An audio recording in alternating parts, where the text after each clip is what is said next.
বস, এখন আমরা কথা বলবো প্রজাপতি 2 ছবিটা নিয়ে, যেটা আমি সবের সিনেমা হল থেকে দেখে আসলাম। আসলে আমি পরপর দুটো ছবি দেখেছি, যে কারণে আমার ভিডিও আনতে দেরি হচ্ছে। তো কেমন লাগলো দেব মিঠুন চক্রবর্তী অভিনীত প্রজাপতি 2? আমাকে যদি এক লাইনে বলতে আমি বলবো, দেখুন প্রজাপতি ছবিটা ম্যাসিভ ব্লকবাস্টার ছিল। আমার রিভিউ এখনও চ্যানেলে আছে, আপনারা দেখে নিন। প্রজাপতি আমার ঠিকঠাক মোটামুটি লেগেছিল, কিন্তু প্রজাপতি 2 সেটা প্রজাপতির থেকে অনেক বেটার ছবি।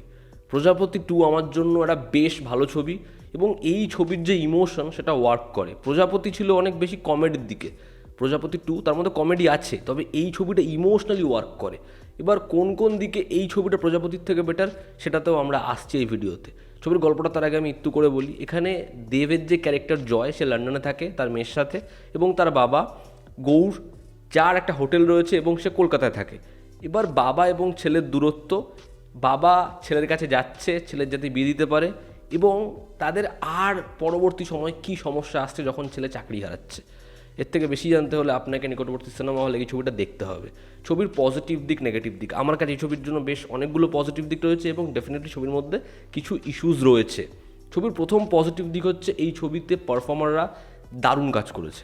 মিঠুন চক্রবর্তী ছবিতে যা পারফরমেন্স দিয়েছে, মানে আপনি আপনার বাবার ঝলক তার মধ্যে পাবেন, এবং আপনি ইমোশনালও হবেন। দুর্দান্ত। তার প্রত্যেকটা সংলাপ যেরকমভাবে আসে, কয়েকটা সিন যেভাবে সে সংলাপ না বলে হোল্ড করে ইমোশনটা, দারুণ দারুণ। একইভাবে তার একটা কমেডি সিকোয়েন্স রয়েছে, ওই জায়গাটাও ভালো। মিঠুন চক্রবর্তী এই ছবির দারুণ কাজ করেছে। দেবের কথা যদি বলি, প্রথম কথা দেবের লুকটা খুব ভালো লেগেছে আমার মনে হয় দেবের না, মানে এরকম একটা পারফরমেন্স, এবং উল্টো দিকে মিঠুন চক্রবর্তী রয়েছে। যতগুলো সিন দুজনের একসাথে রয়েছে, কমেডি সিন ঠিক আছে, বাট ইমোশনাল 3টে সিন আছে। ওই 3টে জায়গায় দুজন দুজনকে যেরকমভাবে সাপোর্ট দিয়েছে, ভীষণ ভালো। মানে আপনারা যখন ওই সিনটা দেখবেন ইমোশনাল হয়ে যাবেন। দেবের কাজ খুব ভালো।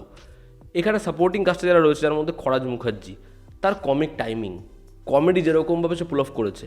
এখানে যদি বলি কাঞ্চন মল্লিক, এখানে যদি বলি হচ্ছে অনির্বাণ চক্রবর্তী, এরাও নিজের জায়গায় যথেষ্ট সাপোর্টিভ, সবাই ভালো কাজ করেছে। এখানে ইধিকা পাল, তার খুব মানে স্বল্প জায়গা ছিল, সেরকম কিছু করার ছিল না। এখানে যদি বলি হচ্ছে জ্যোতির্ময়ী, তারও ঠিক একই রকম। বাচ্চা মেয়েটার পারফরমেন্স ভালো, তার অ্যাকসেন্টটা মাঝে মাঝে শুনতে একটু সমস্যা লাগছিলো, বাট তার পারফরমেন্স ডেফিনেটলি ভালো। এই ছবির গল্পের মধ্যে না এমন বেশ কিছু মোমেন্টস রয়েছে, গল্পটা কিন্তু সাদামাটা, কিন্তু মোমেন্টসগুলো সেগুলো খুব ভালো ওয়ার্ক করছে সেকেন্ড হাফে। মূলত ছবির মধ্যে ধরুন বাবা এবং ছেলের মধ্যে একটা কনভারসেশন রয়েছে, যেই কনভারসেশনটা আপনারা বুঝতে পারবেন যে একজন বাবার পক্ষে কতটা টাফ, একজন ছেলের পক্ষেও কতটা টাফ।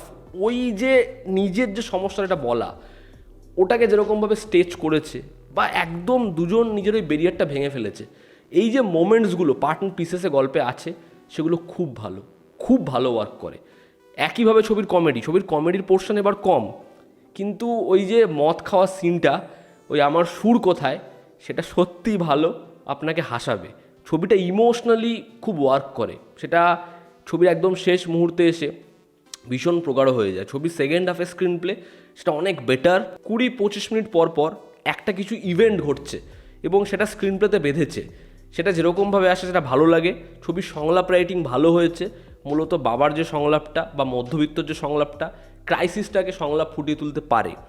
ছবির মিউজিক দেখুন, ছবির গান ভালো, কিন্তু নচিকেতার যে গানটা, আমি চাইছিলাম গানটাকে আরও ব্যবহার করতে। গানটা খুব খুব ভালো, গানটা ভীষণ ভালো লাগে।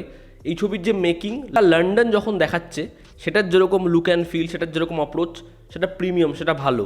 কিন্তু কলকাতা যখন দেখাচ্ছে, আপনার মনে হবে যে একটা বড় যেন ডিফারেন্স রয়েছে, একটা শিফট রয়েছে। এবার সেখানে যদি বাড়িটাকে আরও এস্টাবলিশ করতো, কোথাও একটা আমার ভালো লাগতো। বাট ওভারঅল প্রজাপতি 2 এই ছবিটা একটা বেশ ভালো ছবি হয়েছে। ইমোশনালি ছবিটা স্ট্রং ছবি, পারফরমেন্স ভালো। ছবিটার গল্পটা যেরকম, তার থেকেও বেটার হচ্ছে যেরকমভাবে স্ক্রিন প্লেটা গল্পটাকে নিয়ে গেছে, মোমেন্টসগুলো ওয়ার্ক করে। ওভারঅলে প্রজাপতি 2 আমার বেশ ভালো লেগেছে।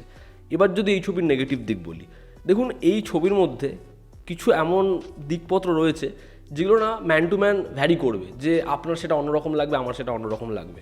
এবার সেটা আমি এখনই ডিটেলে বলতে পারছি না, 3 ইয়ারিতে আমরা যখন এটা নিয়ে ডিসকাস করব, তখন আমি সেটা নিয়ে ভেঙে কথা বলবো। তো দেখবেন একটা জায়গা রয়েছে ছবির মধ্যে, যেখানে হচ্ছে রাধুনীদের একটা সিকোয়েন্স রয়েছে। ওটার যে ডিজাইনটা, ওটার যে আইডিয়াটা, সেটা ভালো, কিন্তু ওটার যে ক্লোজারটা সেটা খুব মেলোড্রামাটিক। এবার ছবির মধ্যে না এরকম ধরনের কিছু মেলোড্রামার পোর্শন রয়েছে, যেগুলো যখন আমি দেখছিলাম আমার মনে হচ্ছিলো যে মানে এতটা চড়া হয়ে যাচ্ছে কেন। কারণ কিছু কিছু জায়গায় সেটা এতটাই ভালো লাগছে, আবার কিছু কিছু পোর্শনে সেটা খুব চড়া, খুব মোটা দাগের মনে হচ্ছে। ছবির মধ্যে কিছু সাবপ্লট রয়েছে, এবার সেগুলো যখন ইন্ট্রোডিউস হয় আমরা ভাবি এগুলো গল্পের মধ্যে খুব জোরালো। ধরুন একজন শেফের, ধরুন একজন কাউন্সিলরের, এবার বিষয়গুলো যখন শুরু হয় তখন সেটা মজার লাগে, কিন্তু গল্প থেকে জাস্ট ওগুলো ফেড আউট, এবং ওগুলোর খুব বেশি যেন প্রয়োজনও গল্পের মধ্যে নেই, সেটা খুব অদ্ভুত লাগে। এখানে ইধিকা পালের যে ট্র্যাকটা আপনারা মানে সেটা নিয়ে ভাববেন যে আর কিছু যেন থাকবে, সেটা খুব হট করে আসে এবং গল্প থেকে হট করে চলে যায়। মানে ওই যে লন্ডন কলকাতা এই যে শিফটটা, ওই শিফটটা পর্যন্ত আপনি বুঝতে পারবেন না। ছবির সেকেন্ড হাফের এডিট সেটা খুব সুন্দর হয়েছে, কিন্তু ফার্স্ট হাফে ছবির মধ্যে মনে হয় কিছু কিছু জায়গা যেন জিনিসটা জাম্প করে এগোচ্ছে, আবার কিছু কিছু জায়গায় একটু বেশি সময় নিচ্ছে। তো ফার্স্ট হাফে স্ক্রিন প্লে এবং এইটার মধ্যে একটু যেন সমস্যা রয়েছে খাপ খাওয়াতে। আমার এই ছবিটার ক্ষেত্রে একটা জিনিস দেখে ভালো লেগেছে, দেখবেন আমি বহু সময় আমার রিভিউতে বলি, ধরুন একটা মালায়ালাম ছবি, একটা তেলেগু ছবি, তামিল ছবি, হিন্দি ছবি বা বাংলা ছবি, গল্পের খাতিরে যখন ওটা লন্ডনে বা এরকম কোনো ফরেনে শিফট হচ্ছে, ফরেন কান্ট্রিতে, এবার ছবিটা দেখলে আপনি বুঝতেই পারবেন না যে ওই ছবিটার মধ্যে একটা বাংলার কিছু আছে, যে একটা এসেন্স আছে যেটা আমি খুঁজে পেলাম। ওটা না থাকলে এই ছবিটা একটা মানে বাইরের ছবিও হতে পারে। ওটা কেন বাংলা ছবি? বাংলা ভাষা বললেই তো শুধু বাংলা হবে না। এই ছবির মধ্যে একটা ওরকম রুট রয়েছে যেটা অল্প সময়ের জন্য আসে, বাট ওটা মজাদারও এবং ওটা ভালো। তো ওভারঅল প্রজাপতি 2 এই ছবিটা একটা বেশ ভালো ছবি, পারফরমেন্সেস ভালো, ইমোশনালি ছবিটা ভালো। ছবির মধ্যে এমন বেশ কিছু মোমেন্টস রয়েছে যেগুলো ওয়ার্ক করে, এবং প্রজাপতি পার্ট 1-এর থেকে পার্ট 2 বেটার ছবি। এই ছবিটা যখন দেখবেন বাবাদেরকে খুব মিস করবেন, বাবাদের জন্য ভালো লাগবে। তো এই ছিল আজকের ভিডিওতে, আপনাদের কি অপিনিয়ন জানাবেন, জনতা আমাদের পাশে আছে। আবার দেখা হচ্ছে, ঠিক কেয়ার।